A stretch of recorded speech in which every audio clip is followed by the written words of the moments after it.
warahmatullahi wabarakatuh. Nama saya Fitri Kusuma Dewi dari Angkatan 5 Kelompok 2 CPNS Kabupaten Karawang. Pada kesempatan kali ini, saya akan menceritakan pengalaman pembelajaran saya tentang materi Agenda 2 Latihan Dasar CPNS hari ke-7 tentang Core Value ASN dengan Widya Suara, Dr. Insinyur Haji Sujatmoko. Yang pertama adalah faktor penyebab gagalnya penegakan Core Value ASN berakhlak di instansi.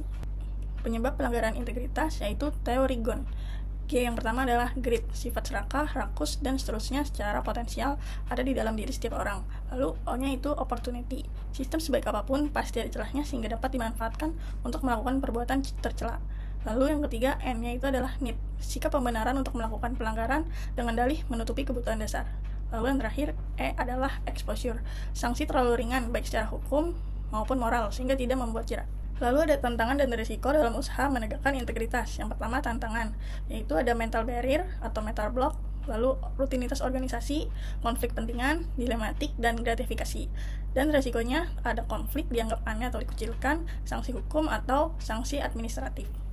Lalu yang kedua, analisis risiko dan kesalahan. Kesalahan dalam pengelolaan keuangan negara dipengaruhi oleh yang pertama, lemahnya pengawasan dan pengendalian internal organisasi, lalu kelemahan pada administrasi keuangan, ketiga, kelemahan akuntabilitas pengelolaan aset, yang keempat, kelemahan pada proses pengadaan barang dan jasa. Kelemahan administrasi keuangan meliputi yang pertama, pengeluaran keuangan negara tidak akuntabel, kelemahan prosedur dan kesalahan catatan, kelemahan penyusunan dan penyajian laporan keuangan, kelemahan pengelolaan kas. Yang kedua, ketidakpatuhan terhadap peraturan perundang-undangan, pengelolaan pendapatan dan belanja tidak sesuai dengan ketentuan. Lalu untuk kelemahan akuntabilitas pengelolaan aset tetap, yang pertama, aset tetap tidak dapat diyakini kewajarannya karena A. Tidak dapat ditelusuri nilainya atau keberadaan aset. Lalu yang kedua, pencatatan aset tidak akurat. Yang ketiga, tidak didukung oleh bukti kepemilikan. Dan yang kedua, aset masih banyak dikuasai oleh pihak yang tidak berhak. Lalu yang ketiga, kelemahan proses pengadaan barang dan jasa.